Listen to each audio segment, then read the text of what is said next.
Hey ladies, it's Lisa. I just wanted to come on here and tell you guys a little bit about myself, tell you a little bit about my story and how I got to where I am today. And try not to get tongue tied while I'm doing it. This is not my wheelhouse. I'm more of a one-on-one person. I love people. I love to be around people. Speaking to myself in a video is not cutting it. I don't prefer it, but I will do it. So anyways, I just want to thank Brandy for even giving me the opportunity to do this. I'm honored to be able to share my story, but I'm also honored to be a part of such a powerful group of women who love the Lord. And so, to begin, again, for about the 5th time, because I'm not going to tell you guys how many times I have tried to start this video and it just not come out right. So, to start off with, my very earliest memory was of me being molested. I don't remember exactly any of the details. I just know that there was a big scary man and he was on top of me. After that, I would be molested by 5 different men by the time that I was 15 years old. We moved in with my grandparents when I was 10. Mom and Daddy separated, and so we moved in with my grandparents so that Mom could go live her life and we could have a stable upbringing. But my grandparents didn't know that I was going through what I was going through, and it was a lot. It was a lot. I do know that when I was 12, I told on the main man that really impacted my life as far as that area is concerned. The main assaulter, I should say. I did tell on him when I was 12.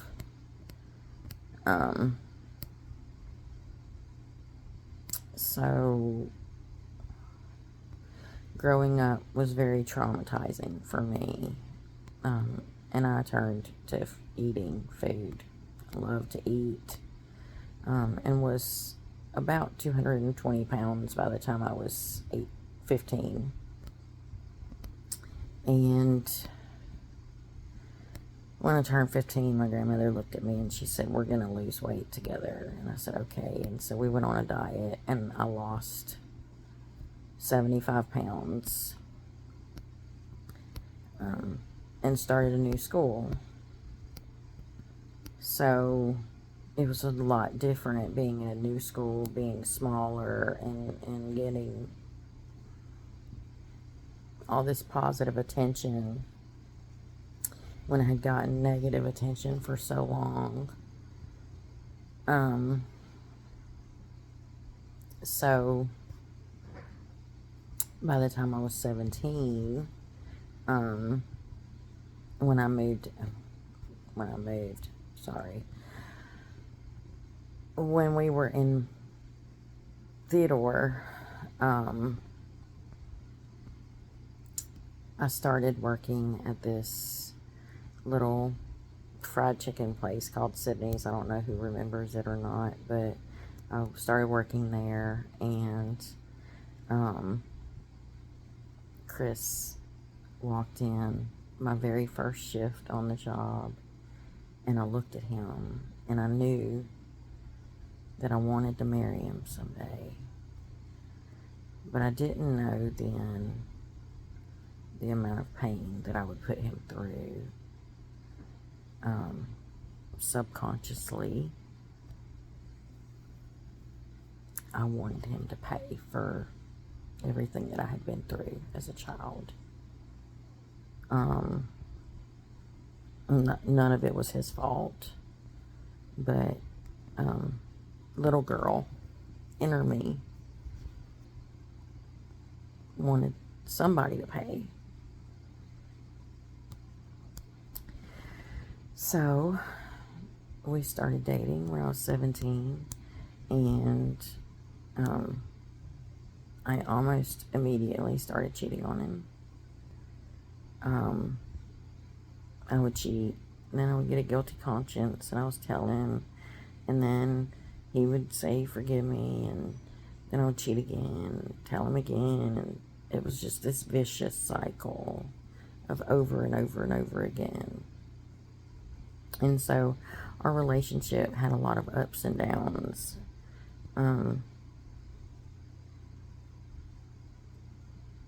We really honestly shouldn't be here almost 24 years later.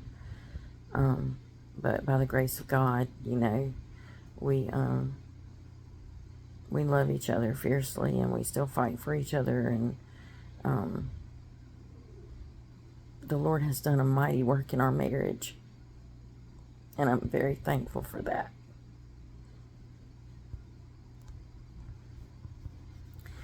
And a lot of the things that he's done has been recently, and so it's different. It's like I have a new husband. It's good. It's really good.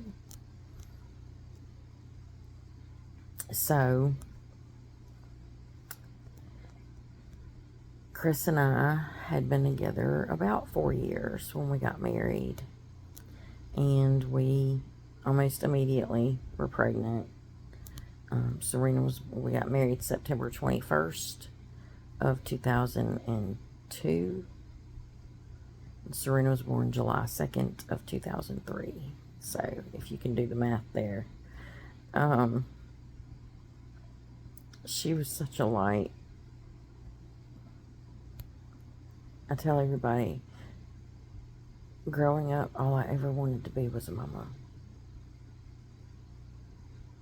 And the Lord gave me 2 beautiful babies. Serena she's Spitfire. And then Connor is just, I don't even know how I lucked out with him. He's such a good kid. And I say that meaning it wholeheartedly. He really is such a good kid. So we're raising our little family. We moved around a lot because we were young and irresponsible and didn't really know how to handle business, and we liked to party. We loved to party. Anytime we had the opportunity to party, we would. We liked to smoke pot and just do all the bad things that we weren't supposed to do. So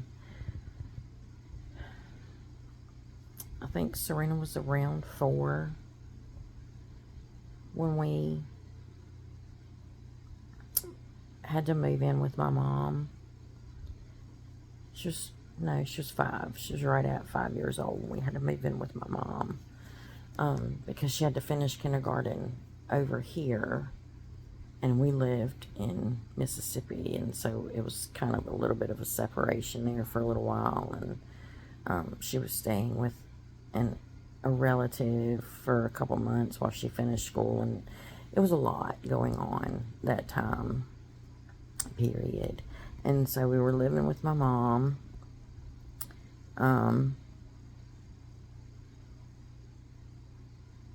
And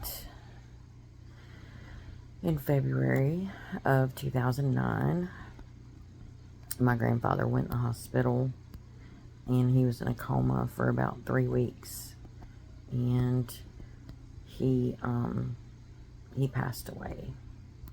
And it was heartbreaking because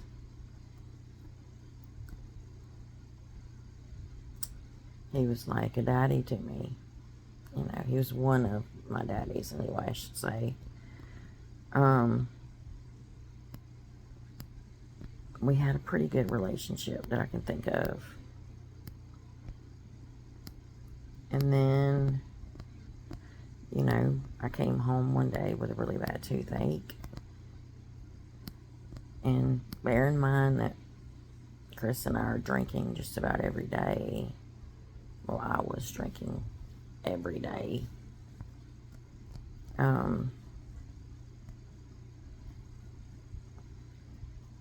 Just trying to numb things that I didn't really realize that I had needed to numb or wanted to numb. If you would have asked me then, I would have told you that I was a perfectly healthy, normal individual and didn't need anybody's help or anything. I just wanted to take care of myself and my family, you know. So I came home with a toothache, and my mom gave me a Lortab. And very quickly realized that I really liked what that was, what that feeling was, and decided that I needed more, and then more, and then more, and then more, and then more, and my life started turning into literal just hell. I would spend all the money that I had to spare on the next high. And when I didn't have money, I would sell my body for it. I would steal for it. Like, it was just awful.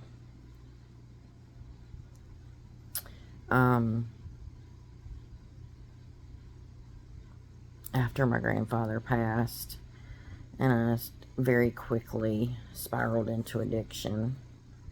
In 2010,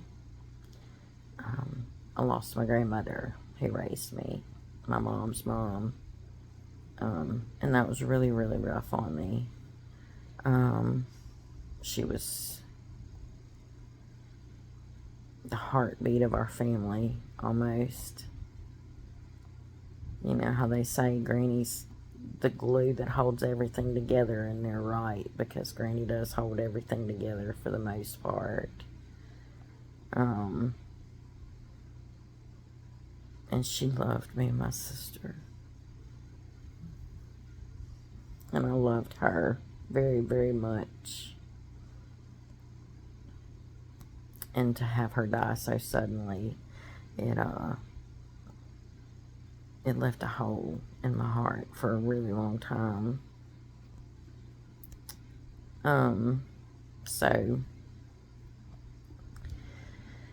after my grandmother passed, I spiraled even further into addiction and cheating and anything that I could do to make myself not feel anything, but at the same time feeling so much shame and guilt, and just believing all these things about myself, and believing that I would never be any better, and that I would just the scum of the earth, and just all these lies that the enemy likes to tell you, you know, make you believe about yourself.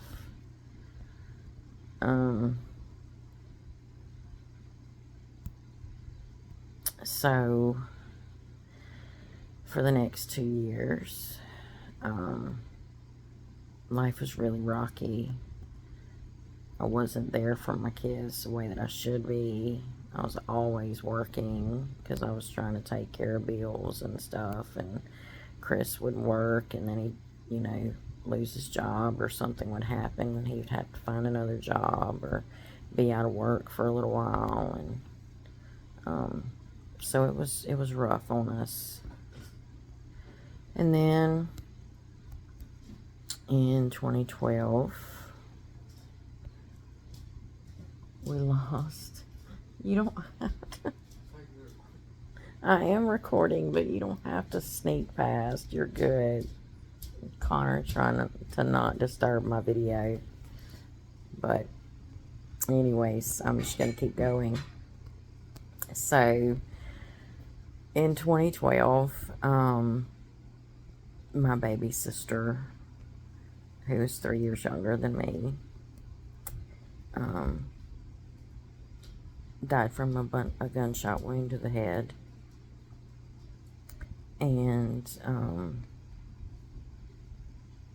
that really, really impacted me in such a way that was just, there are no words really for the amount of grief that I had for that. Losing her was really, really hard. There are still days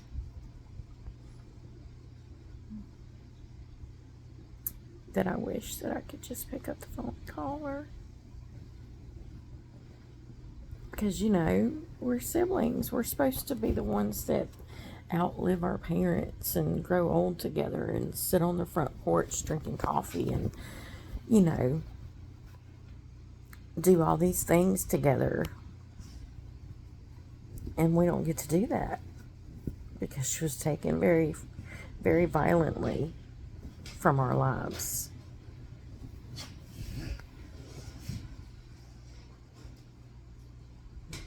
So,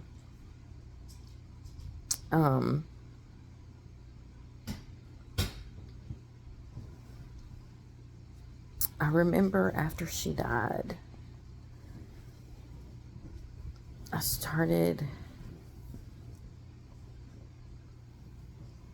feeling like I needed to get close to the Lord. I had already been going to church occasionally with my baby brother. Had, you know, felt a touch of the Holy Spirit before and had even been baptized a couple times. You know, the first time in a Baptist church and then the second time in a non-denominational church. And I had even, you know, been going to church with my mom and her Messianic community. And for those of you that don't know, Messianic is where you observe all the holy days that are in the Bible, but you still believe that Jesus is the Messiah. So it's Messianic Judaism is what they call it. And so Mom had converted, I want to say around 2007 or 2008. I can't remember, honestly, but she loved the Lord, and she taught me a lot of things about Jesus that I didn't know, that no one had ever told me before. And for the longest time, I thought she was crazy. I thought she was in a cult. But then the Lord started revealing to me that what she was telling me was the truth. And so I had to kind of rethink myself and be like, okay, well, show me more, you know. So after losing my sister, I started feeling like I needed to get close to the Lord, but I was still very far off in addiction, and I wasn't even at a point where I was praying for deliverance yet.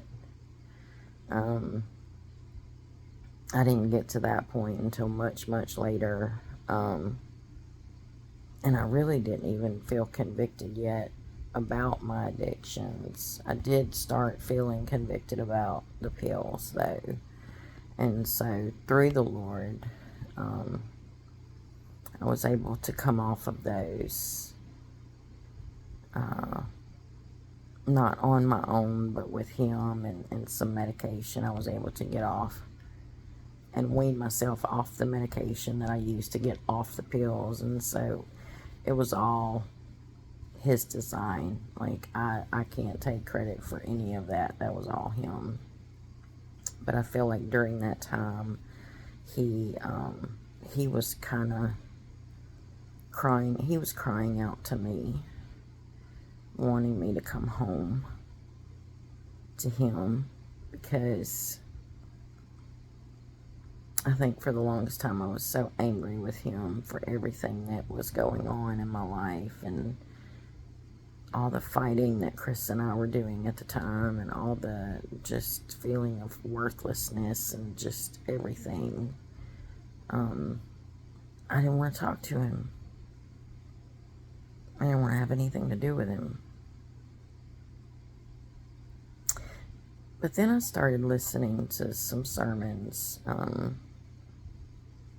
by T.D. Jakes and a few other people, and started, the Lord started kind of wooing me into his arms.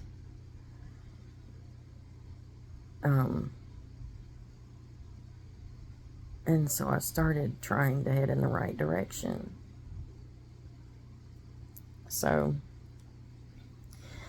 by 2013, Connor had been in the hospital once with pneumonia, and my mom had been in the hospital. I gotta unplug that, it's getting my nerves. My mom had been on in and out of the hospital several times. She had severe COPD. She had emphysema. She had all these health issues. And then we went to a pulmonologist, and the pulmonologist told us that she had lung cancer, and that they couldn't do any biopsies or anything because her body was too weak. Like, she couldn't even handle chemo because of the COPD and everything. And the doctors gave her 6 months to a year to live. And she's like, I just don't believe that, and I'm going to get a second opinion. And between like a 6-month period, we saw several doctors. She was in and out of the hospital. She almost OD'd. Mom loved the Lord, but she was also, she liked to take her pain medicine.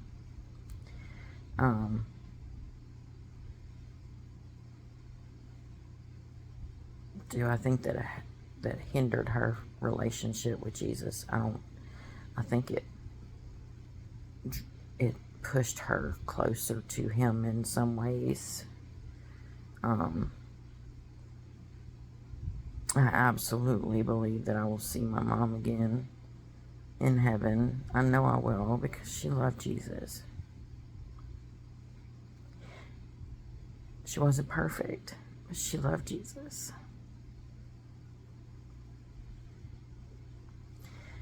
So,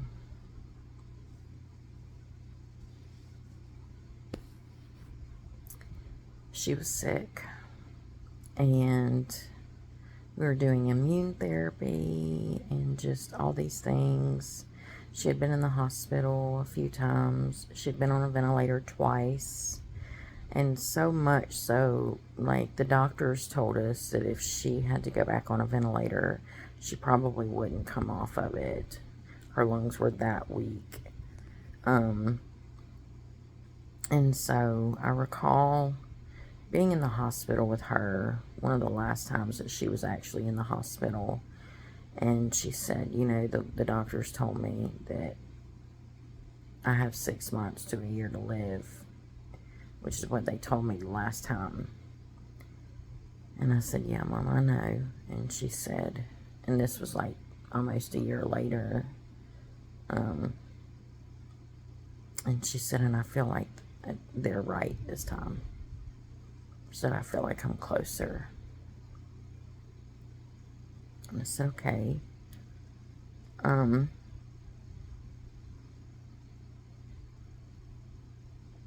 I prayed.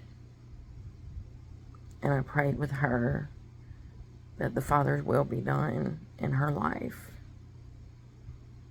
but that he would heal her if it be his will.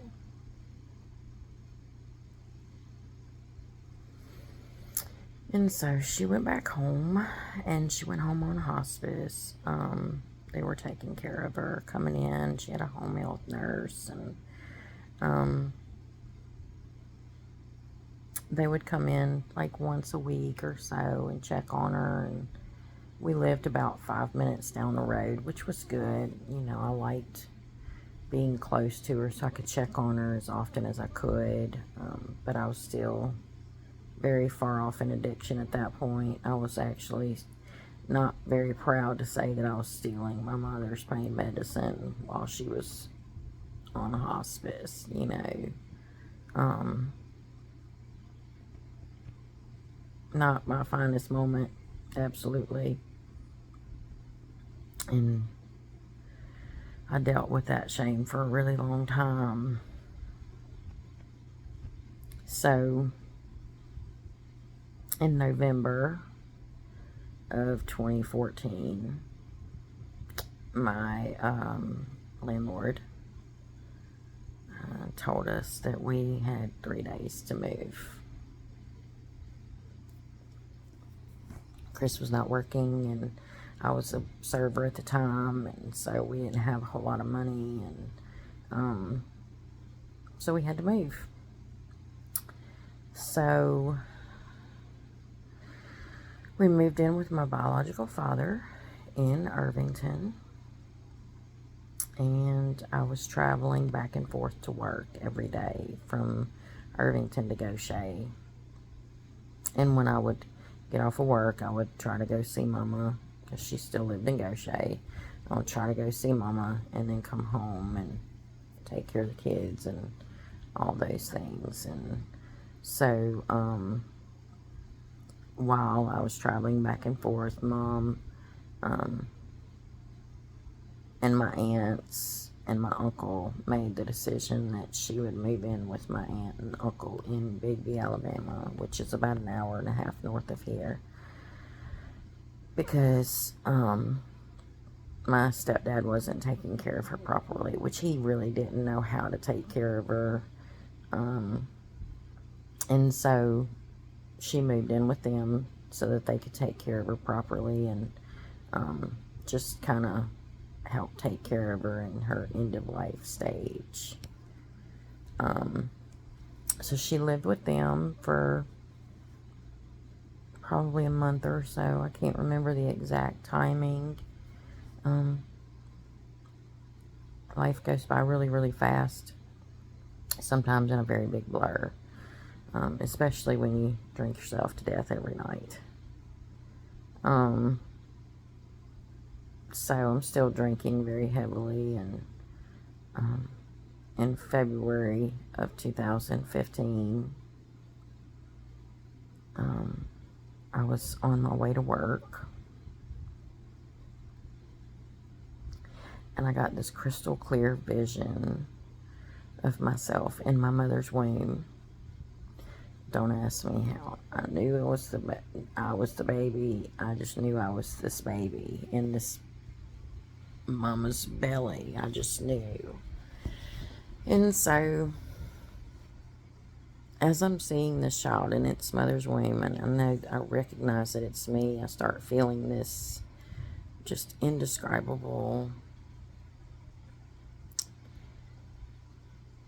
no words can even, it's hard to even try to put words to it, kind of love that I had never felt before. And I can't even explain it, honestly. But other than to say that I got this vision as I'm driving down the road, and so it was kind of jarring a little bit. And so I get a little bit further down the road. It was like maybe a 3 or 4 second vision. It wasn't very long. It felt longer, but it wasn't very long. So I'm going down the road, and I get this phone call from my aunt.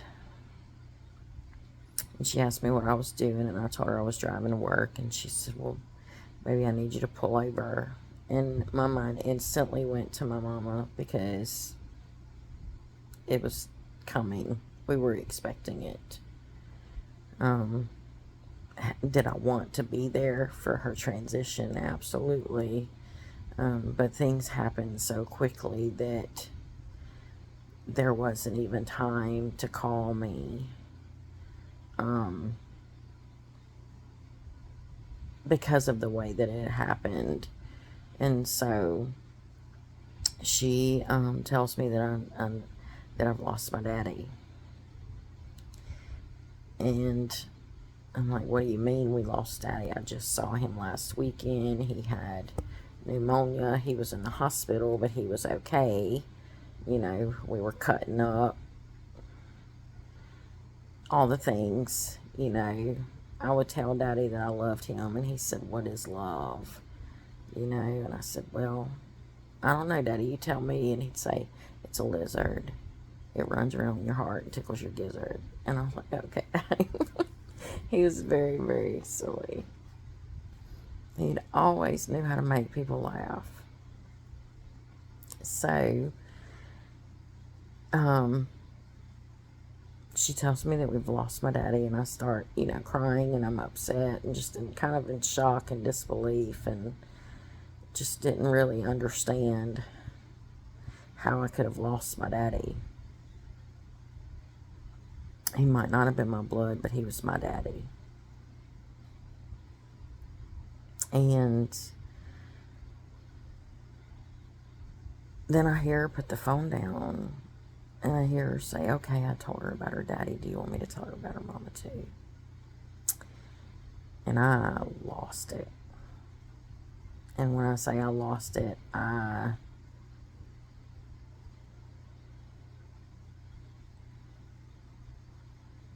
near about lost my mind right then and there. It was very hysterical. And I got off the phone with my aunt, and she said, you promised me you're going to be okay. And I said, yes, I'll be fine. I got to let you go. I got to call Chris. I got to call, you know, and let him know so that he can come get me or something. I don't know. I don't know what to do at that point. I was just distraught. And as soon as I hung up the phone, I screamed and I cried out for God, and I said, God, if you love me the way that you say you do, then you're going to do something right now, because if not, I'm going to find the next bridge and I'm going to drive off of it. I was ready to die then and there.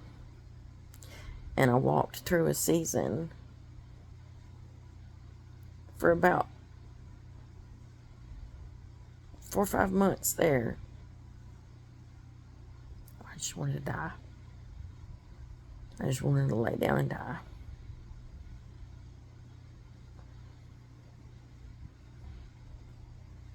That was really hard for me to admit to myself, much less to anybody else, you know. And so, as I'm thinking this to myself, and I'm crying at God, and I'm angry with him, and I'm yelling at him, this white truck pulled up in front of mine. And this man gets out. He comes up to my car and he says, Darn, what's wrong? And I told him what was wrong. And he said, well, baby, I'm a pastor. Can I pray with you? Nobody can tell me that God didn't send that man to me, because he gave me the strength that I needed to make it back to my house in order to make it 2 hours away to bury my parents. I can't remember a whole lot of that week. It was very much a blur. We lost Mom and Daddy on February the 7th of 2015. We buried my daddy on the 10th. We buried my mama on the 11th, and then my uncle passed away on the 14th. I was on my way home when I found out the news that he died, and I told my family, I said, y'all have to forgive me. I cannot make it to another funeral right now.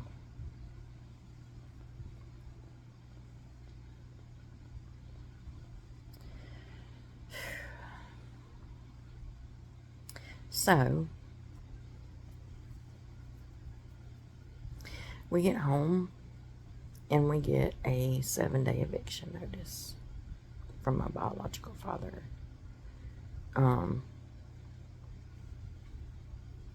so we had to move.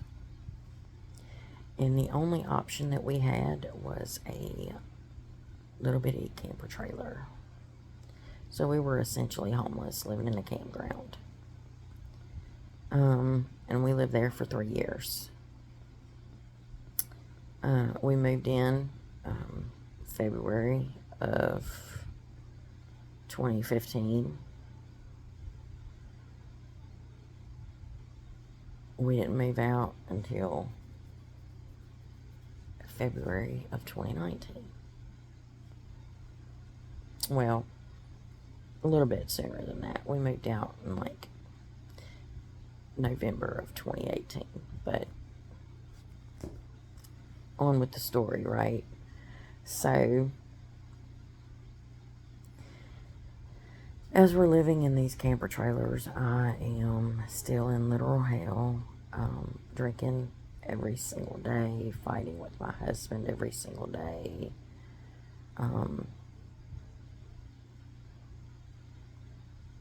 trying to seek the Lord, getting high and reading the Word, which is not a good idea for anybody. That I just want to warn you against that right now. Don't ever do that. You will open up all kind of doorways that you do not want opened.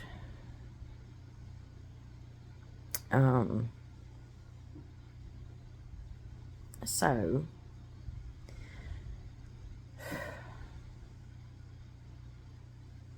in March of 2018, my daughter, my oldest, started getting sick. And from March to August-ish, she was okay. She'd have like a common cold, but it was a chronic cold. I didn't think anything about it. I just thought, because we lived in a camper trailer, I figured it was mold or something of that nature that we needed to, get rid of in the house. And so I didn't think too much of it. And then August, we took her to the urgent care, and they said she had an upper respiratory infection. And the first week of September, I want to say, I had her at Spring Hill Hospital with chest pains, and they diagnosed her with acid reflux. And then a couple weeks after that, we took her back to the hospital with abdomen pain, but we went to Children's this time. And so we went to Children's on September 18th of 18, and they did an abdomen x-ray and came back and told us that she was constipated. And I was like, okay, well, yeah, makes sense why your stomach would be hurting. So the next day, we get up, and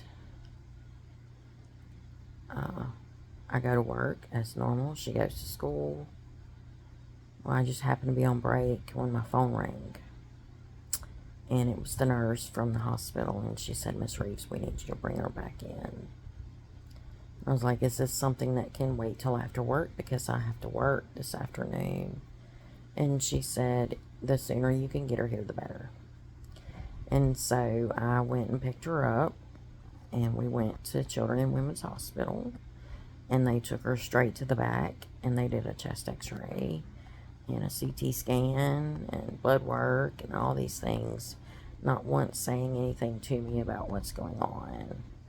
So the doctor from the night before comes in, and he mentions that she has nodules, and then he walks away. I'm not a doctor. I don't know what a nodule is.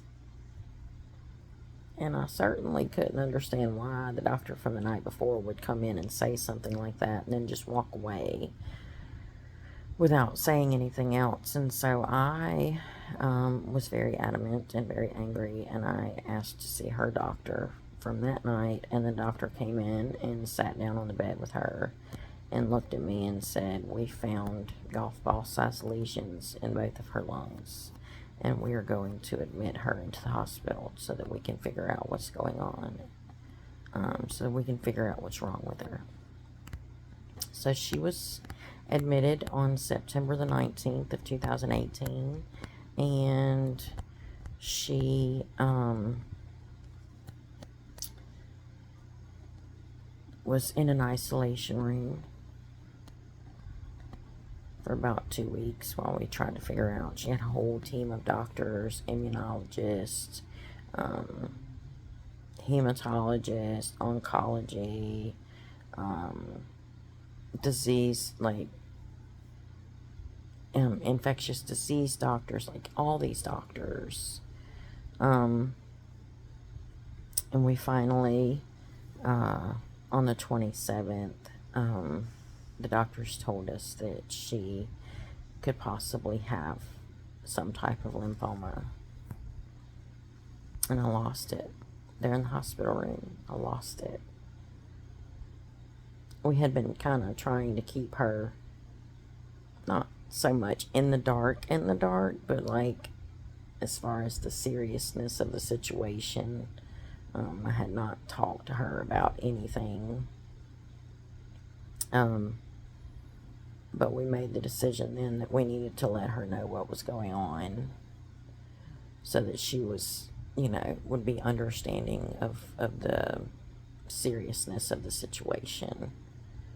And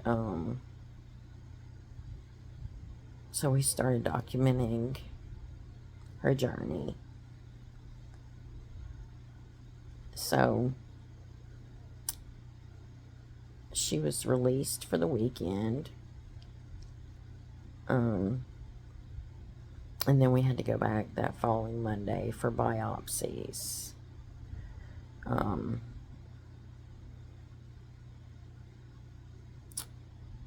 She wound up in the ICU, I want to say 2 or 3 times.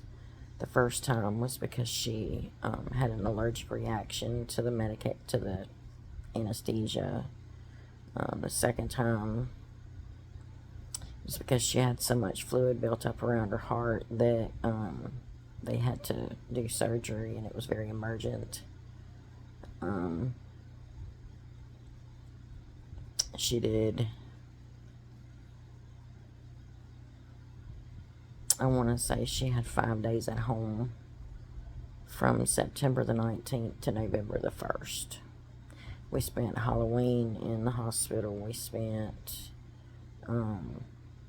homecoming in the hospital. She's got pictures in her homecoming dress with a PICC line in her arm, and just not really a place that you want your 15-year-old to be during homecoming.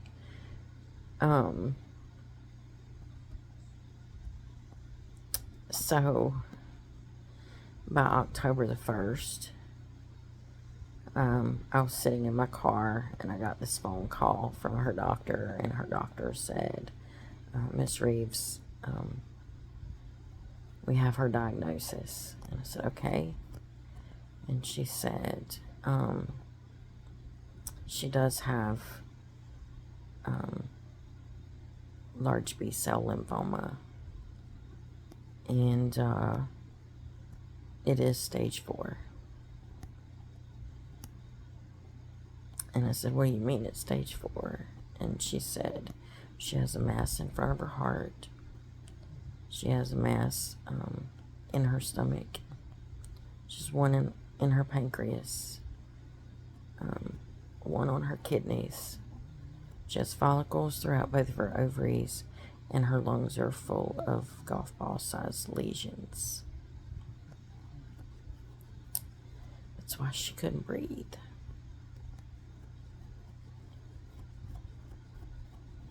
That's why she kept having a cold and a cough.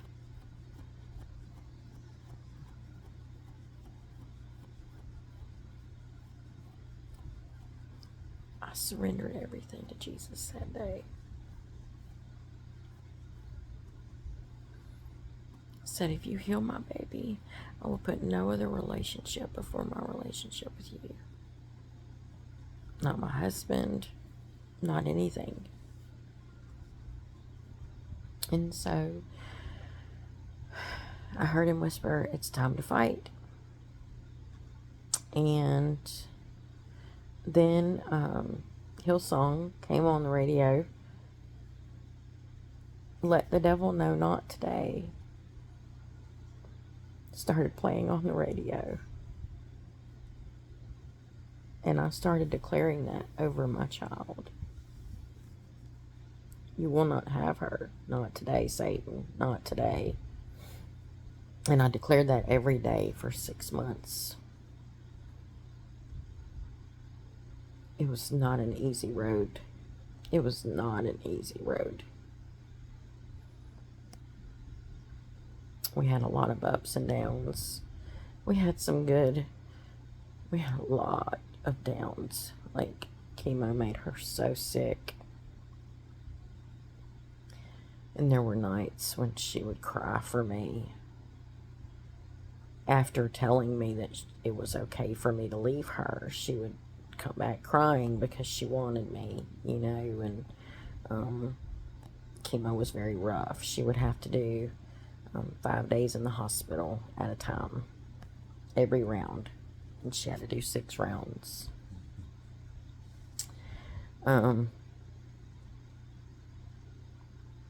While we were in the hospital, the Lord whispered that He wanted me to move my family into the Ronald McDonald House.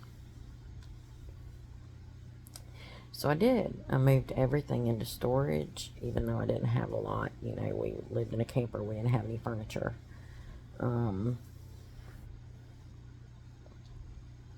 so we moved into the Ronald McDonald House.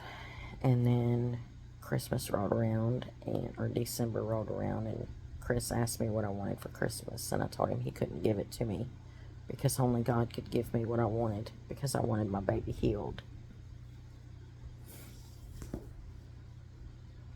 And around the middle of December, they did a PET scan. And the doctor called me, and he said, Miss Reeves, I can't explain it. I said, what can't you explain? He said, I've never seen cancer disappear this fast.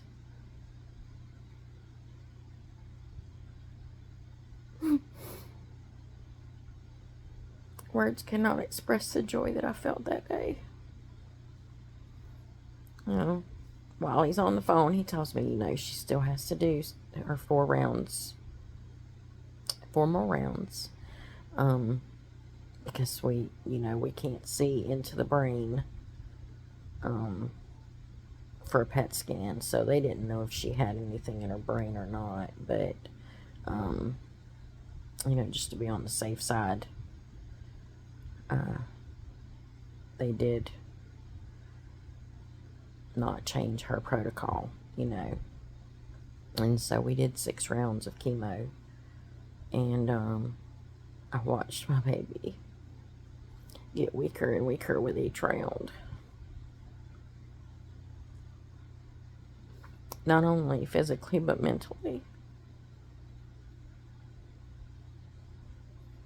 God is still doing a mighty work in her life, but she suffers from anxiety, and she can get a scratch and it's the end of the world. She thinks she's dying. So y'all be in prayer with me that God will deliver her from her anxiety, because He delivered me from mine, so I know He can do it for her too. So fast forward a little bit, we're going through chemo, and God whispers to me again that He wants me to start looking for a house to buy. And so we start looking, and we found this amazing house. And as soon as I turned down this road to drive to this house, I felt like I was driving home. And the Lord told me, this is it. I had to wait 7 days after we placed our offer, but this is our house. We've been here for 3 years now, and God put us in it. And not only did He put us in our house, but He filled it up with furniture, and He's all about the details. He's all about the details. And He gives us the desires of our heart. One of my favorite verses right now in the Bible is, as it is written, eye has not seen, nor ear has heard, neither has entered into the heart of the man the things which God has prepared for those who love Him.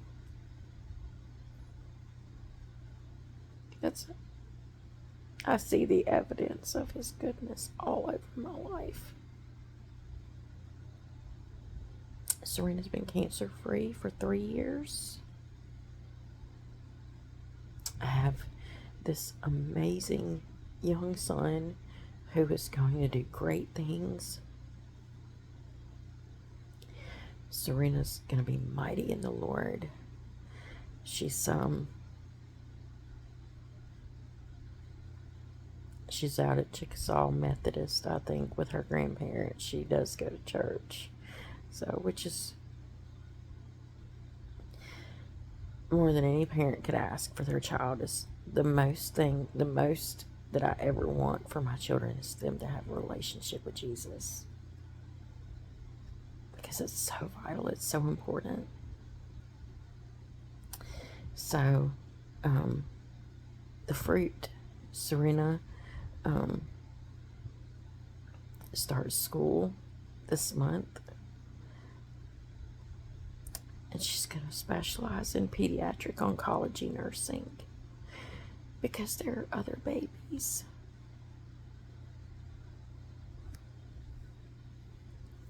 that are going to need her. Because of what she's been through. She's got a powerful testimony too. You know, she's a survivor. Her testimony is my testimony because I had to watch my baby walk through it. And that was really, really hard.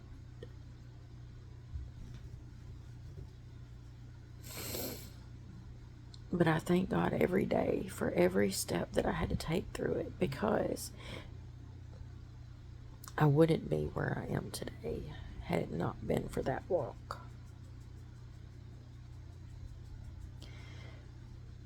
Shortly after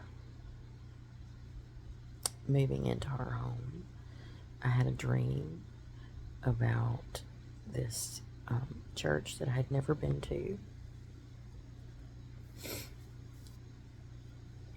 And in the dream, I was sitting down eating dinner with all these strangers I had never met before, but I knew that they were my family.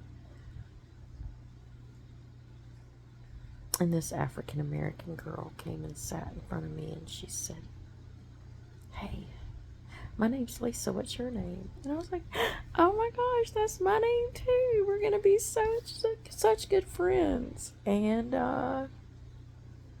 3 weeks later, I was at the cave and I met Lisa, and that was kind of mind-blowing, kind of mind-altering. I was like, I had a dream about you. It was great. But the Lord has shown me so many things. And more than anything, He's shown me how much He loves me. And show me how much He loves every person in this world. Enough that He would send His own Son to be a sacrifice for us. And I've grown so much in the Lord these last 2 years, almost 3. Um, and I just keep, you know, asking Him for more. I want to grow more in You, Lord. I want to less of me and more of You is all I can ask, is less of me and more of Him every single day. Because it's not about me. It's about Him and His kingdom and what I can do for it.